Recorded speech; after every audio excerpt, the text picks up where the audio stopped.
General Hospital spoilers reveal that a devastating shock has ripped through Port Charles, and its epicenter is Nina. Once entangled in the messy gray space between redemption and recklessness, Nina is now spiraling into something far more destructive, an emotional collapse that has become both public spectacle and private torment. The fallout from her secret affair with Drew, the betrayal of Willow, and the disintegration of everything she once held dear is no longer a story of regret. It is a story of surrender. And that surrender marks one of the most dramatic adjustments the show has seen in years. Nina isn't fighting anymore. She isn't apologizing. She isn't clinging to hope. She is beginning to accept the ending that's racing toward her. And as she does, the fire around her begins to spread. It started quietly, whispers of tension, fractured conversations, unanswered calls. But then came the explosion. Willow, standing in front of Drew at what was meant to be their wedding, exposed the truth. The man she had trusted, the man she had chosen to build a future with, had been hiding the most unforgivable truth. He had betrayed her with her own mother. The heartbreak on Willow's face wasn't just personal, it was generational. It spoke to every wound Nina had ever opened, every moment of false reconciliation, every time Willow had dared to call her Mom, only to have the word turned into a lie. When Willow rejected Drew at the altar, she wasn't just walking away from him, she was cutting the final cord that tied her to Nina. And Nina knew it. In the days that followed, Nina didn't plead. She didn't scheme. She didn't try to spin the story. She simply shut down. Something inside her fractured in a way that even Maxie, Liesl, and Ava couldn't fix. She had crossed a line she couldn't uncross. And the terrifying part wasn't that she had been caught. It was that a part of her had wanted to be. The burden of the secret had become too much. The guilt had eaten her alive. And now, standing in the ruins of what once was her life, Nina is doing something she's never done before, she's embracing the collapse. This emotional adjustment, this internal realignment, is not just shocking. It's haunting. Nina has stopped trying to be the woman who is forgiven. She is no longer trying to explain herself. The obsession that now defines her is not with redemption, it is with accepting that her story is ending, and possibly should. She sees herself as the problem. The destroyer. The constant variable in every broken relationship. And instead of fighting that perception, she's begun to lean into it. That obsession, the belief that she deserves the fallout, is consuming her. It colors her conversations, her silences, her choices. She turns away from support. She lets friendships fade. She walks the streets of Port Charles like a ghost, still present, but already halfway gone. Even her once fiery exchanges with Carly, once the fuel for entire story arcs, have dulled into something quieter, colder. Carly, for all her fury, can't find satisfaction in Nina's pain. Because this isn't performative guilt. This is a woman unraveling at the seams, and even her enemies can sense it. Maxie, loyal to the end, tries to anchor her. Liesl reminds her that family can survive almost anything. Ava offers her wine and distraction. But none of it works. Because Nina is no longer running from her mistakes, she's collecting them. Holding them close. Letting them become her identity. And in doing so, she has ignited a level of emotional heat in Port Charles that threatens to consume far more than just herself. The town is talking. Not just about the affair. Not just about Willow's public rejection. But about Nina's silence. Her absence. Her cold, resigned stillness in the face of scandal. This isn't the Nina they remember, the woman who clawed her way into every conversation, who demanded a seat at every table. This Nina doesn't speak unless spoken to. This Nina doesn't cry. She just fades. But even in her withdrawal, the obsession grows. And it's beginning to change her in more dangerous ways. Where once she sought to reconnect with Willow, to rebuild trust with Wiley and Amelia, to carve out a new role in her complicated family, now she sees herself as the poison in their lives. And when someone begins to see themselves as the villain, when they stop seeking redemption and start embracing destruction, that's when the real danger begins. Because Nina is not just breaking down, she's on the verge of burning everything down with her. She begins to make decisions without explanation. She pulls away from her business. She stops attending family gatherings. She leaves gifts for Wiley and Amelia but never stays to see them opened. She avoids Willow completely, not out of fear, but out of belief that her presence only does harm. Even Sonny, once a tangled and complicated source of strength, now finds himself on the outside, unable to penetrate the wall she's built.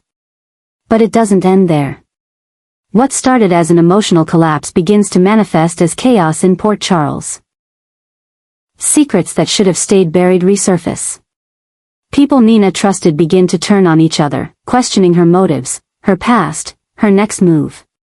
The heat she radiates, even in silence, is contagious. Others begin to crumble. Lisa lashes out at Ava. Maxie withdraws. Willow grows colder.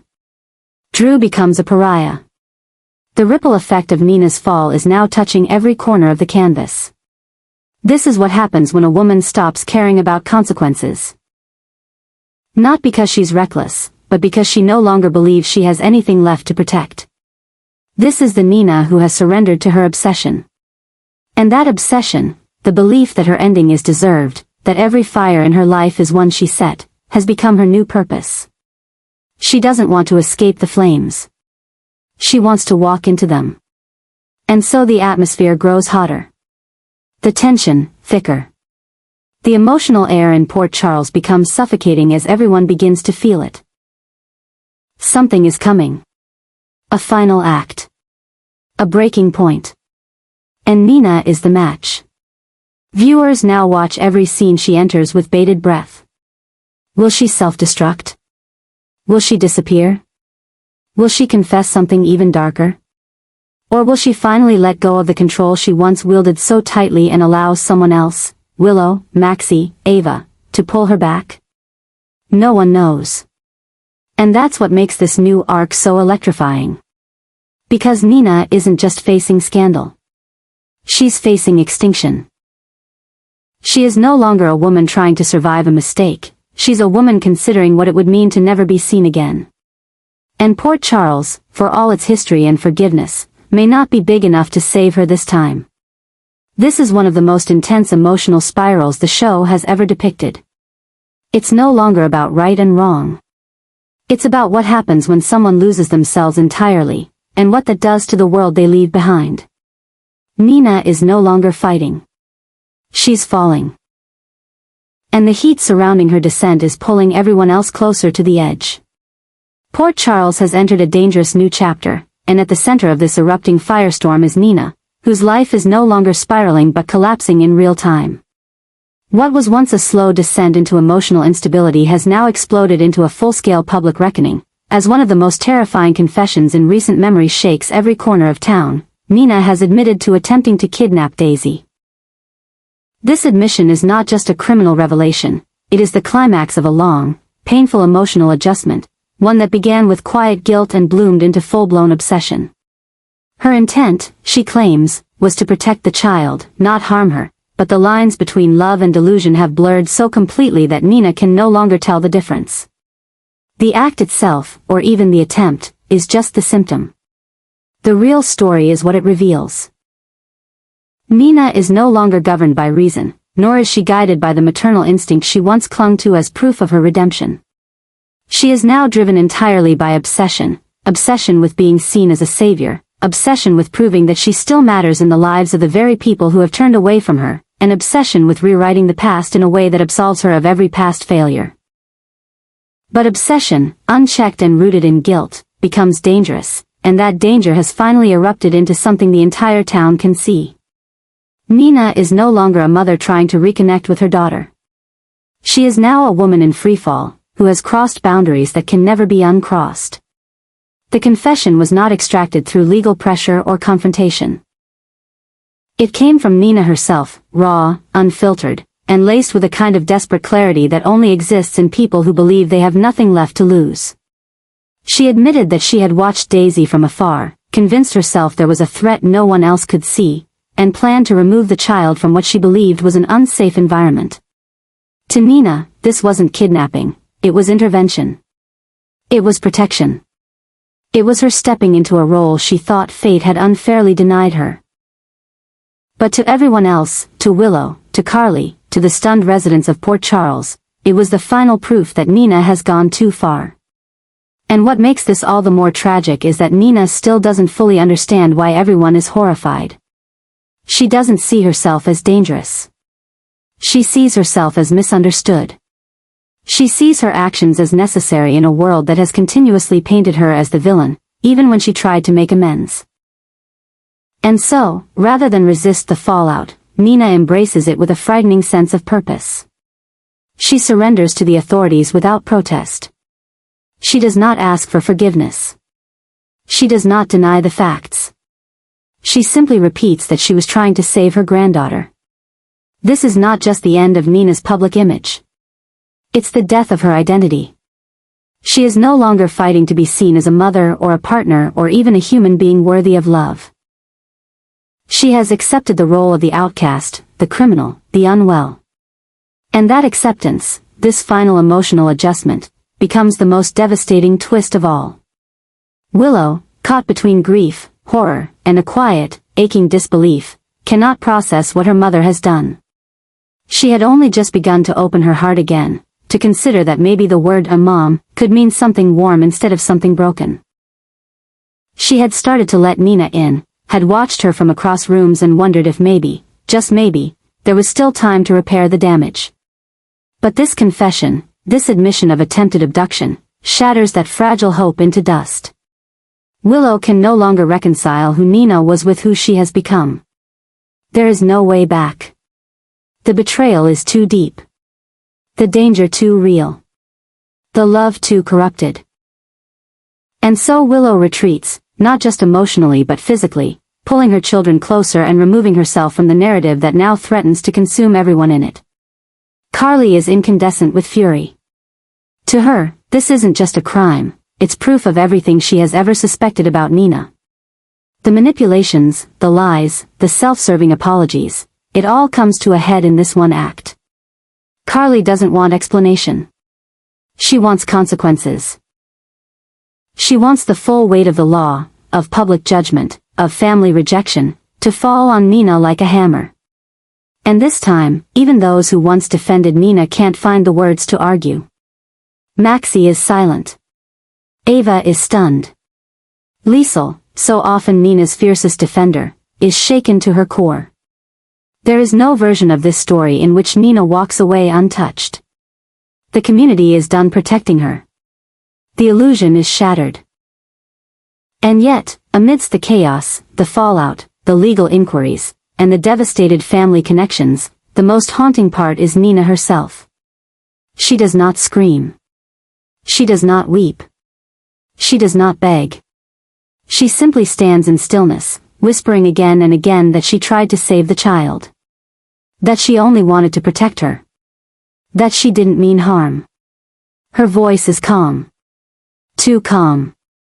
And that calm becomes more terrifying than any outburst. Because it proves she truly believes it. She believes she was right. And that belief means she will do it again, if given the chance. That belief means she is no longer safe, not even from herself. This is the final phase of her adjustment. A woman who once fought so hard to be accepted, to be forgiven, to be loved, now believes she has no place in any of those things. She no longer seeks reconciliation. She no longer hopes for repair. She only hopes that, when all of this is over, someone will understand why she did it. Someone will say, she meant well. But Port Charles does not traffic in good intentions. It responds to consequences. And now, Nina's consequences have arrived. Her arrest does not bring satisfaction. It brings silence. Because no one knows what to say. No one knows how to react to a woman who loved too deeply, too wrongly, and ultimately too destructively. And as she is led away, hands bound, eyes vacant, the streets of Port Charles are filled with a thick, choking heat. This is not just the aftermath of a scandal. It is the result of an obsession that went unchecked for too long, of emotional wounds that never healed, of a woman who wanted so badly to matter that she forgot how to exist without breaking everything around her. This is not redemption. This is not revenge. This is the end of Nina's story as Port Charles has known it. And as the town watches her vanish into the back of a police vehicle, no one can look away. Because in that moment, they are not just seeing a woman fall. They are witnessing what happens when love becomes obsession, and obsession becomes destruction. And that destruction has changed everything. Forever. Nina is now consumed by a relentless obsession, one that pushes her further beyond rationality with each desperate move she makes to salvage even the smallest trace of love from Willow. What once was a quiet longing has transformed into an all-consuming need to be seen, to be forgiven, and to matter in the life of the daughter who now looks at her with nothing but devastation and silence. This obsession has become the central force of Nina's existence, replacing clarity with fixation, empathy with manipulation, and redemption with delusion. It is no longer about being a mother or seeking healing, it is about survival, not of body, but of identity. And the deeper she falls into that mindset, the more unrecognizable she becomes. This is no longer the Nina that Port Charles tried to tolerate or forgive. This is someone else entirely, shaped by guilt, hardened by rejection, and weaponized by loss. Each action she takes is a step deeper into chaos. Her decisions are no longer tethered to consequences or logic, but rather fueled by emotional desperation and psychological unraveling. She sends letters to Willow that go unread. She leaves gifts for Wiley and Amelia on doorsteps in the middle of the night. She shows up near schools or medical offices just to catch a glimpse, even knowing it could lead to more restraining orders or legal retaliation. But she tells herself she has no choice, that this is love, that a mother never stops fighting. She no longer sees the line she has crossed, because to her, the only thing that matters now is proving that she is not the monster everyone sees. And this is where the adjustment becomes truly terrifying, not because Nina is plotting to hurt, but because she believes so deeply that she's helping, that she's saving, that she's owed the chance to make things right. And when that belief becomes stronger than truth, the danger becomes unstoppable. The situation is spiraling fast. Those around Nina no longer know how to reason with her. Maxie avoids contact. Ava offers guarded support but increasingly keeps her distance. Liesel is torn between loyalty and fear, unsure if defending Nina might implicate her in the emotional damage already done. And Willow?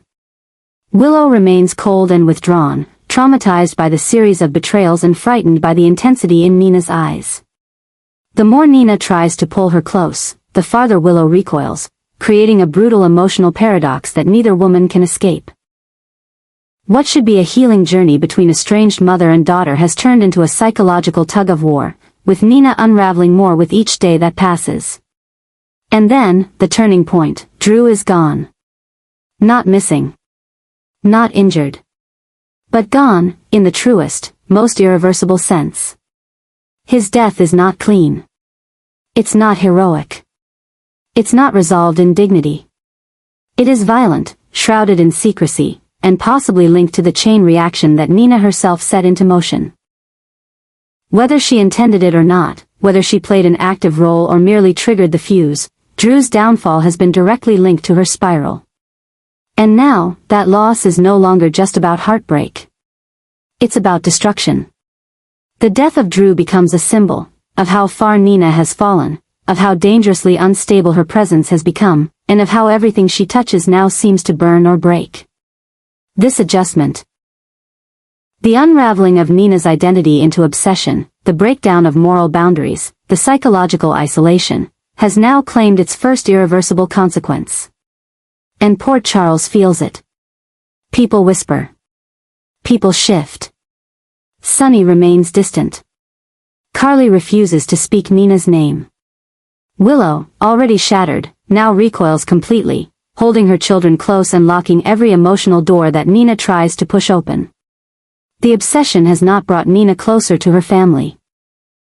It has annihilated any possibility of it. And still, she presses forward. She shows up at vigils. She offers condolences. She delivers handwritten apologies no one reads. But it's not about Drew anymore. It's about Willow. It's always been about Willow. Every choice, every misstep, every moment of madness, all for the desperate hope that one day, Willow will turn around and say, "You tried." But that day never comes. And each moment Mina waits, each moment she clings to that fantasy, only deepens the madness taking root within her. What started as a woman seeking forgiveness has now become a woman chasing ghosts. And those ghosts, fueled by obsession and scorched by consequence, now haunt not only Mina but the entire town.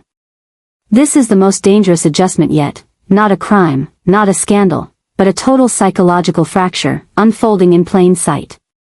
The death of Drew is not just a tragic event. It is the embodiment of how far Nina's world has spiraled out of control, how irreversible her choices have become, and how the obsession that began with love has turned into something much darker, much more destructive. Port Charles is no longer trying to fix Nina. It's trying to contain her.